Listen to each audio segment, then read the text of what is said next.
Now, Sports Talk with Brodes. Here's Hunter Brody.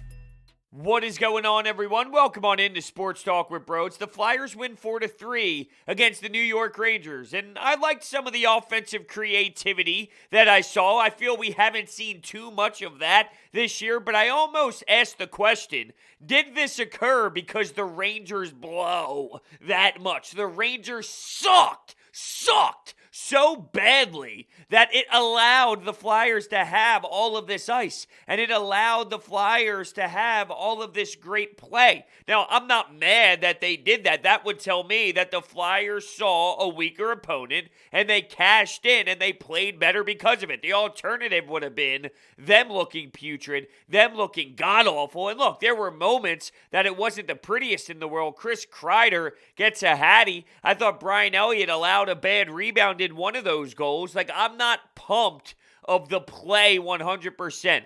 But I did feel, especially coming off of that brutal loss in Lake Tahoe, that I didn't touch on because it was such an embarrassment that they had to be utilizing AHL defensemen as forwards, and it took everything out of me when it came to that game. It wasn't very entertaining, in my opinion. Yes, there were a couple shots earlier in the day before the sun went down where it was beautiful, and you saw the background. But the product was not very good. From the sun being in the faces of the netminders to people falling over and having an 8-hour delay in that first game with Colorado, it was nonsense. And the fact that Carter Hart was terrible.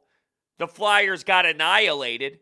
I hated it. I hated every single moment of it. But I love the fact that they bounced back. Captain Claude Giroux, he came out of nowhere 2.5 weeks. Oh, don't mind me. I'll still dominate. He had 3 assists. He really moved the puck very well. Nolan Patrick, Kevin Hayes, that tandem, they were moving. They were buzzing. I noticed them a lot. I noticed Joel Farabee a lot as well. He stood out to me, and he had some great chances, just not able to put the biscuit in the net. He did have a fantastic feed from one side of the ice to the other to hit JVR, who continues to be one of the Flyers' best point producers this season, which I would have never guessed in a million years. If before the season began, I had one person to point out as maybe a breakout season, it probably wouldn't have been JVR. I would have said Travis Konechny would have taken another step forward, although I can't say that happened. Now he's on the COVID-19 list, which plays a role in how many games he's playing. But yeah, I probably would have went with Travis Konechny, maybe Oscar Lindblom, Nolan Patrick. Yeah, that's it, Nolan Patrick.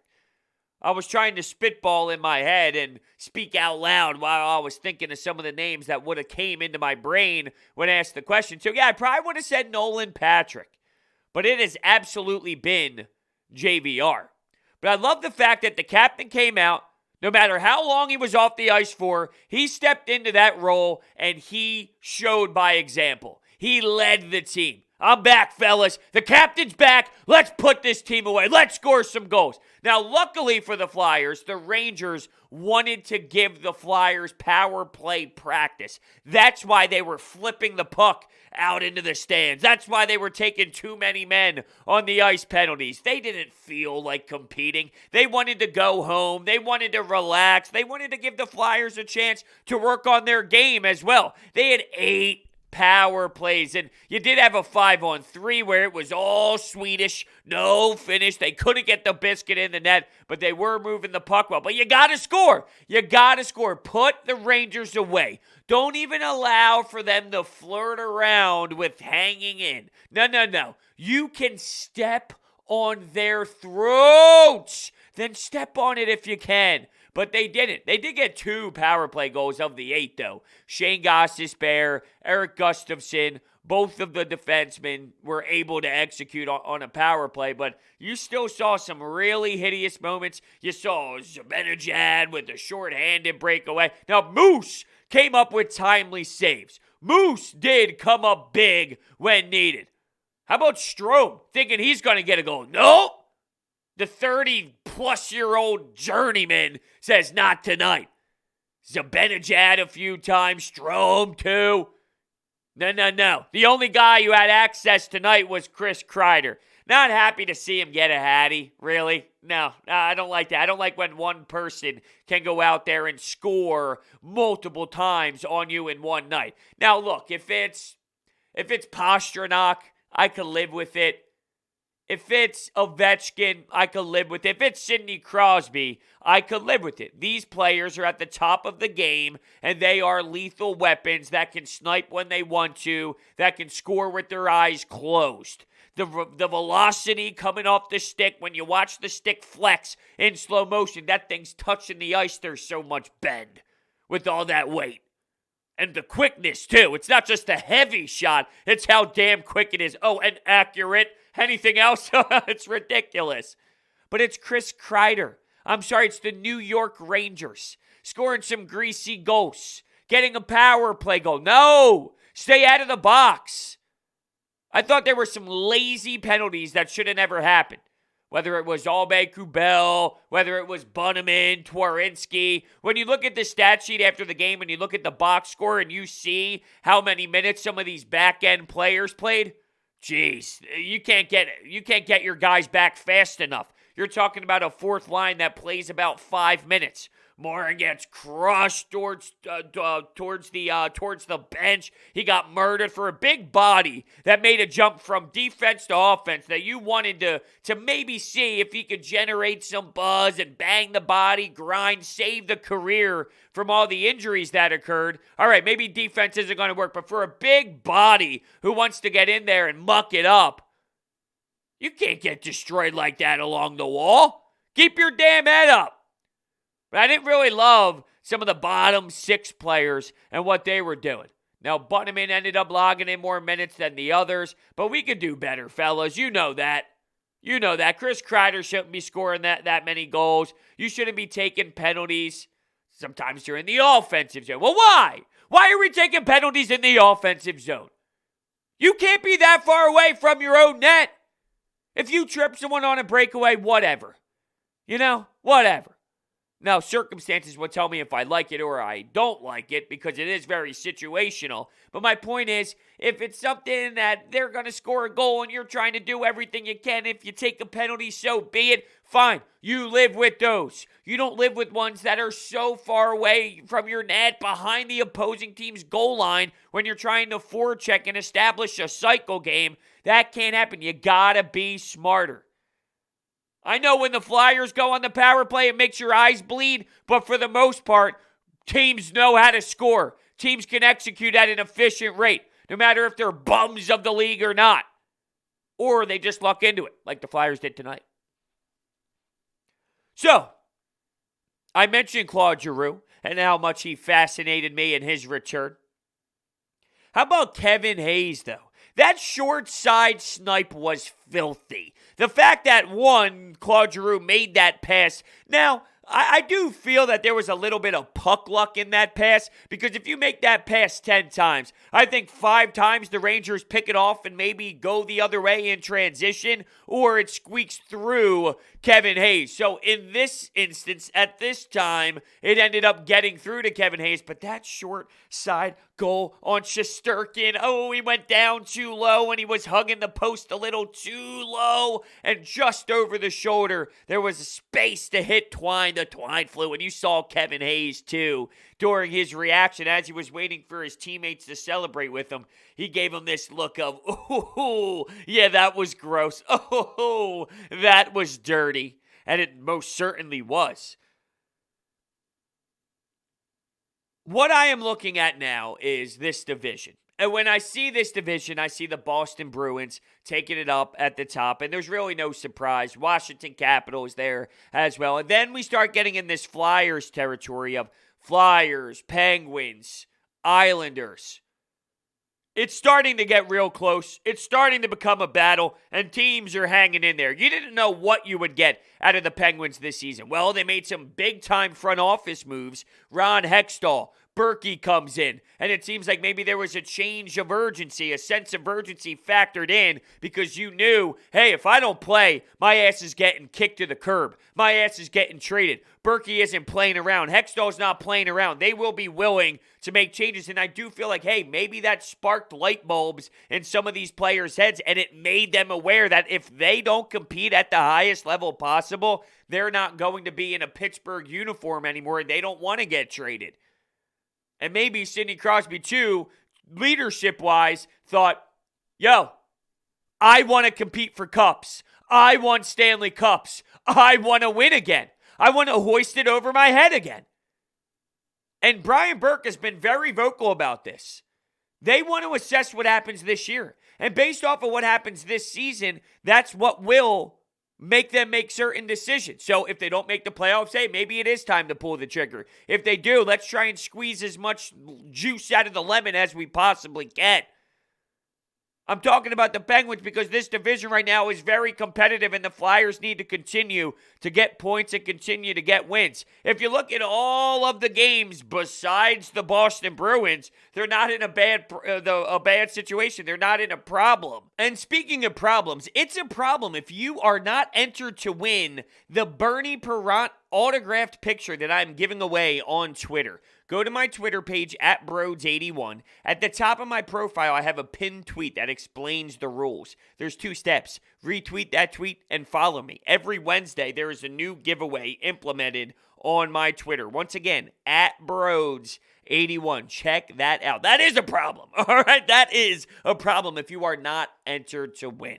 So how about Nolan Patrick playing a little wing? Let's get into that. I like the fact that AV tried something new. I like the fact that AV slid him over to that side. I think it can really benefit a player, specifically a young player, if you're going to go with the vets, if you're going to go with players that are accustomed to making a lot of noise and generating a lot of offense. That then allows him to get comfortable, maybe taps into some of his game that wouldn't get tapped into if he's constantly playing center on a third line role. Think about it. Sean Couturier and then Kevin Hayes. I'm talking about the center depth right now. Then Nolan Patrick. Now, I like the fact that that is your third center. I think that is very good. You're in a good spot with those 3. But I do feel because of the two-way side of things, and it's not as if, well, if you play wing, now you don't have to worry about the defensive zone. But we do know how important that center position is in the defensive zone. Maybe because you get to focus on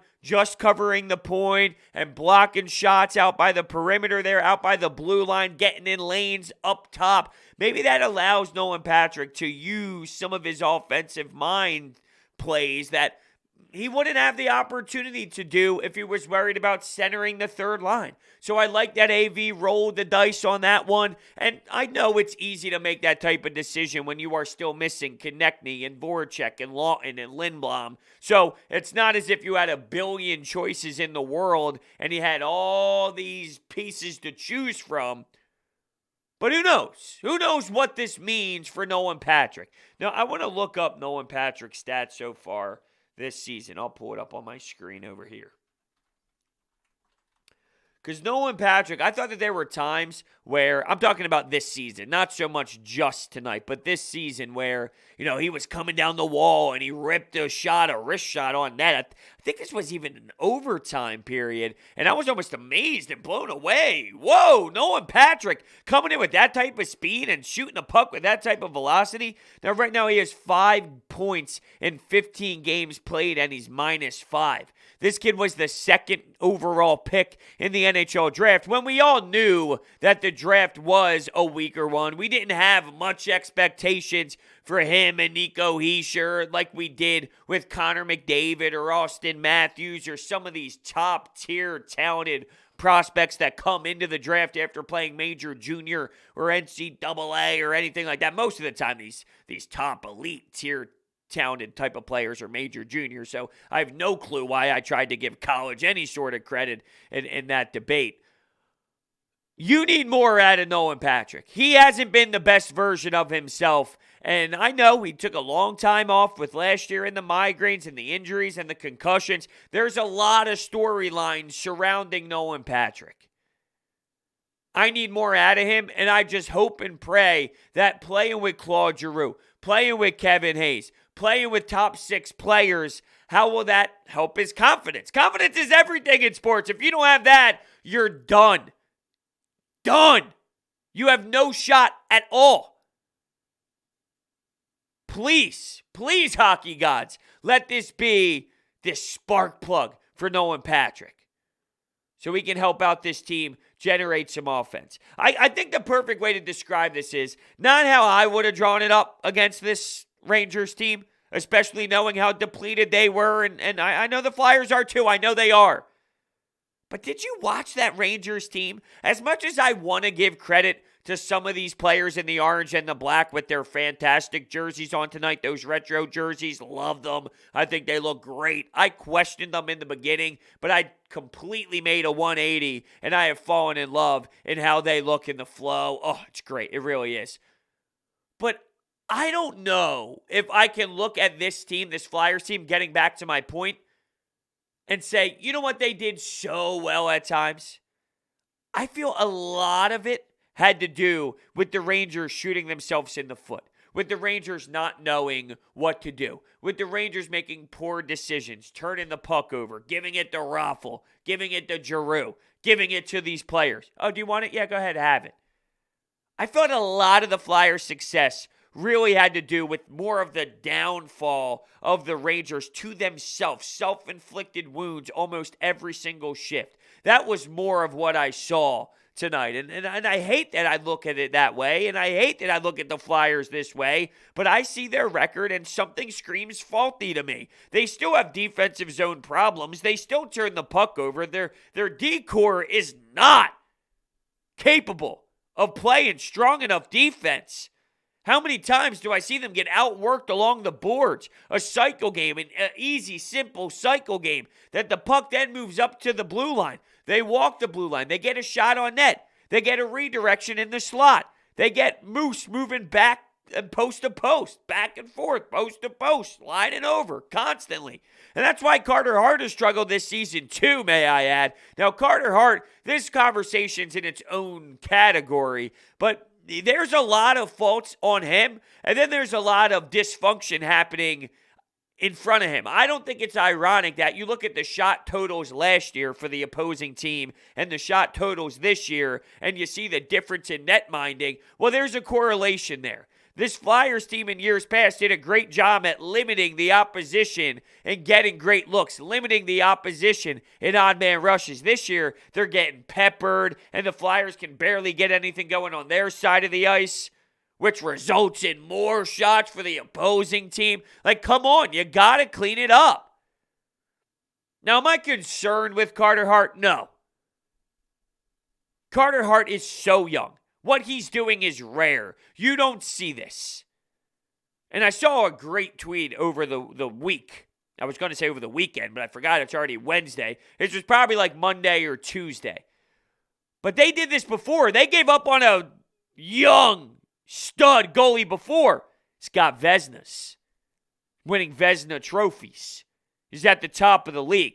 Maybe not so much anymore, but my point is you got to give the kid time. You got to give the kid space to really learn what it's like to play in this league. There's going to be an emotional roller coaster for sure. And I think we get annoyed and bothered because we know when he's locked in and he plays strong, it is unreal. It is so dominant. Not many goalies can play to that level. So when he does, you get all excited. And you know that it's in there, which makes you raise the bar and raise your expectation levels. But you do need to recognize as well that when you are that young, when you are that raw, while it's great to see superstar potential in there and see that in great spurts and see him come up making these wild, incredible saves, it's great knowing it's there. But while you get those moments, you're going to have the ugly short side ones. And I don't know if Pastas is really one to give a knock on. I think was ripped short side. But it's obvious he hasn't played to his standard.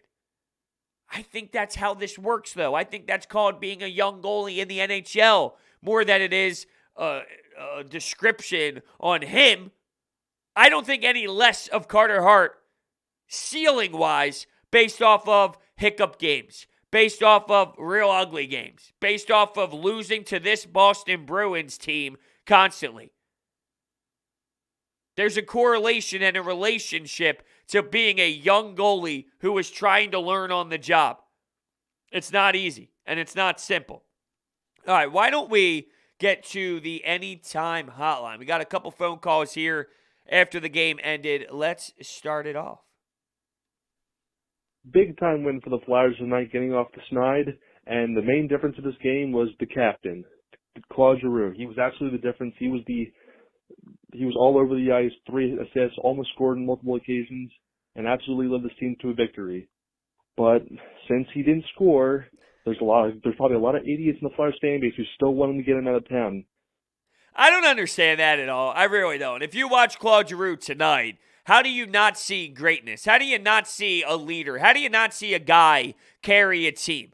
He's no longer in his prime, and that's okay. But to act as if, this is where I can't stand it. Look around the league. Does every player's top scorer wear the C? Absolutely not. Look what happens in Columbus. Look what happens with a lot of these teams where the stay-at-home defenseman, who's not much of a producer in points, is their captain. Why? Why is that the case? Well, because they do other things. Because they have a voice that matters. Because they have a respected voice from everybody else involved. Because they do so many things in the room that Johnny and Billy and Steve, all these people that despise Claude Giroux, they don't know what it's like to be in that locker room and to have a captain that might not always dominate a game every single night, which he did this night, but every single night it might not be his MO.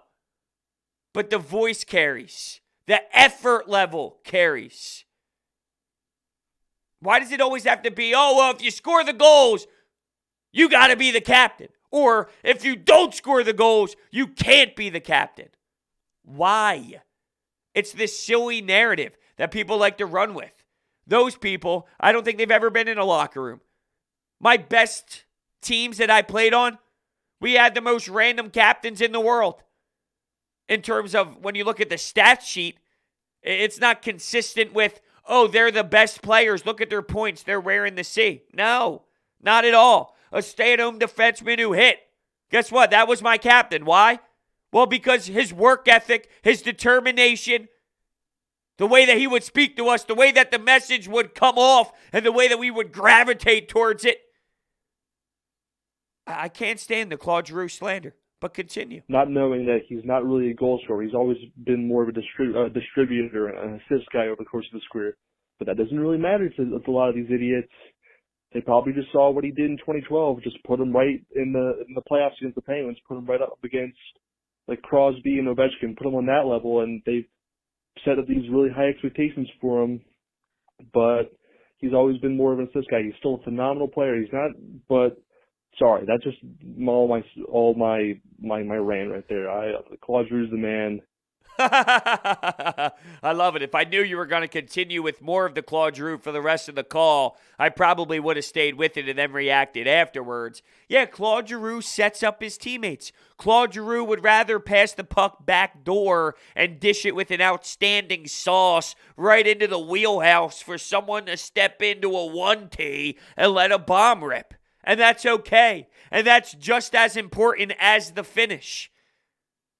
Now, he's had some tougher moments. He's had some bad stretches. But when you look at his career and you say, well, he's never led the team to this playoff run. Yeah, the team stunk. You're the same person that complained that this organization didn't have a goalie. Well, which one is it? Which one's more important? You're the same guy that argued that this team was stuck in the Broad Street Bully mindset and they weren't able to compete with the younger speed fourth line type of teams. So which one is it?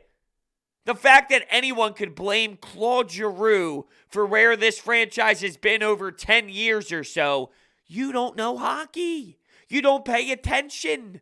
You don't study the league. You don't watch the league. You don't know how this all works. God damn. He's done enough. You saw it tonight.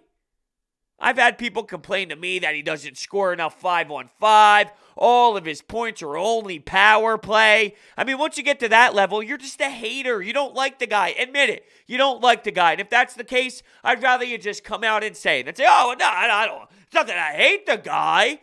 Just look at the results. Well, no, you hate the guy then. Guy put up 100 points the other year. Was in conversation of winning MVP of the league. Was a finalist. Taylor Hall won it. But it's a joke, this Claude Giroux slander. It is. All right, well, let's get right to the positives. A much-needed win, especially after the debacle against Boston. Claude Giroux doing what a captain does, leading by example. Great performance by Giroux, considering how little he's had to practice and the games that he's missed. And I thought that Nolan Patrick was more noticeable tonight. You know, he seemed to be more involved, which is a good sign. But the negatives, again, the defensive zone coverage, just atrocious. The goaltending, I mean, Elliott made some good saves. He was shaky on others. And that's got to improve. And that's the area that scares me the most moving forward. And I don't know what, if anything, the Flyers can do to correct the problem. But if it doesn't get corrected, even if they make the playoffs, they'll be eliminated as quickly as they arrive. For sure. Oh, no doubt about it. I'm 100% on the same page. If this team plays the way that they are playing this year and they make the playoffs because they win regular season games, this won't fly. You're not doing any damage. You're getting bounced early and you're going golfing. There is no denying that. That is inevitable. And if this stays the same, I think it might, because I don't know the fix. Justin Braun isn't the fix. Their decor is essentially their decor. So these D-zone breakdowns, this is their identity. This is who they are, and I don't think you snap your fingers and anything changes. So unfortunately, that's where we are. I'll start with the negatives, and then I'll work my way up to the positives. I wrote down what you brought up so I can kind of touch on each point. With the goaltending, yeah, Moose, I thought at the end of the day, though, he played strong enough for my liking. While I agree there was some shaky moments, rebound control, and maybe moving too much while the shot was coming, which played a factor in the rebound, but then, some power play goal as well. I didn't think afterwards that he needed to be criticized, though. I thought that he came up so big at times and so stellar, whether it was on Zibanejad or Strome, that he made so many saves that normally would go in on other nights that I give him the free pass. I won't get too much into him, but I think in the context of goaltending as a negative in general, yeah, when Carter Hart plays poorly, that's not good. It's not good. And if you're going to keep going to Moose, if you have to keep using Moose, will you get the same level of production if he gets more time? Now, you keep throwing the kid out there. I'm not saying we have a goalie controversy here in Philadelphia, please. We're not going down the quarterback controversy road that we just experienced and we experienced all the time in this city, because I think we want that. I think we want that controversy. We fiend for it like it's meth. But I digress. You keep throwing the kid out there. You let him work out of it. But at some point, there's going to be a line, because you got to get wins. It's a shortened season, and it's a competitive division. So between the goaltending and the D-zone, those are fair, scary points of this team right now. Scary parts of this team, I should say.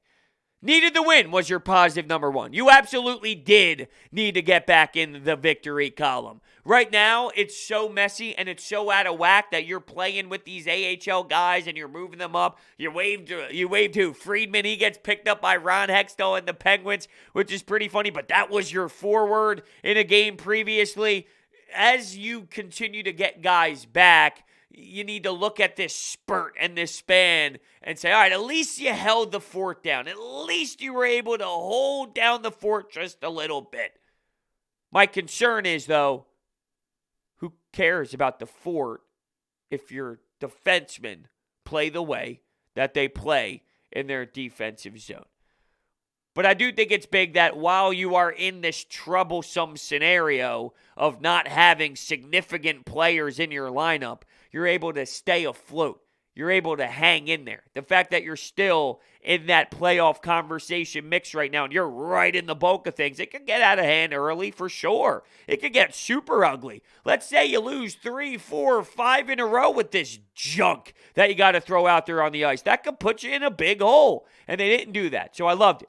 Claude Giroux was great, outstanding, one of the better games. And I just wonder if he felt juiced up because of everything that happened. Him not being able to play. And then you saw his wife tweet out a picture, daddy's home, and maybe just like he had that extra juice to play for his family again, to play for his daughter, to play for his family.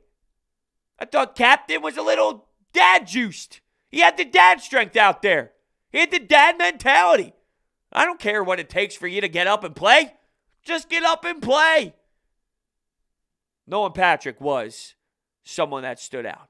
I thought Joel Farabee too, though. And maybe it was just the speed.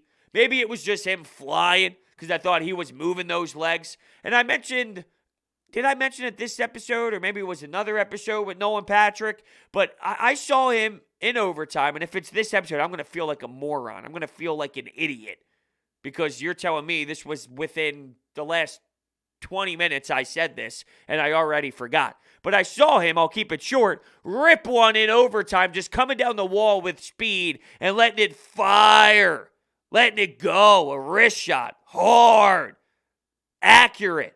Well, I saw Joel Farabee do the same tonight. And I was like, whoa, Joel Farabee. I think he has taken such a strong jump this season. You can see the difference physically. You can see, I'm talking more body structure, not so much physically when I say speed or anything. I'm talking his body structure, thicker. A little bit more aggressive with the body. Bulked up. But that's also resulting in faster. More willing to bang. More willing to compete in the corners. More willing to get into the gritty areas. He just has an all-around stronger game, mentally as well. Some of his decision-making has been ridiculously good. Joel Farabee is starting to become one of my favorite players to watch on this team. More than Travis Konechny. More than Kevin Hayes. I don't know. Because Kevin Hayes has such a unique style to him. And he was out of control with that short side bingo tonight. They have a back-to-back coming up against the Buffalo Sabres over the weekend. Let's see what they can do. Get some guys back. Let's see what they can do. I know what Orbit Energy and Power can do, though. With over 20 years of experience in the industry, they are home to your solar experts in residential and commercial projects. They are dedicated to making sure your project is completed easily and properly by using high-quality materials and trained professionals to get the job done right. Their solar program eliminates your electric bill completely by offering flexible financing solutions such as $0 down. They also provide water purification systems, backup energy services, battery storage, and more. So check out their information. It is all down below. Thank you all so much for listening, and I will see you next time.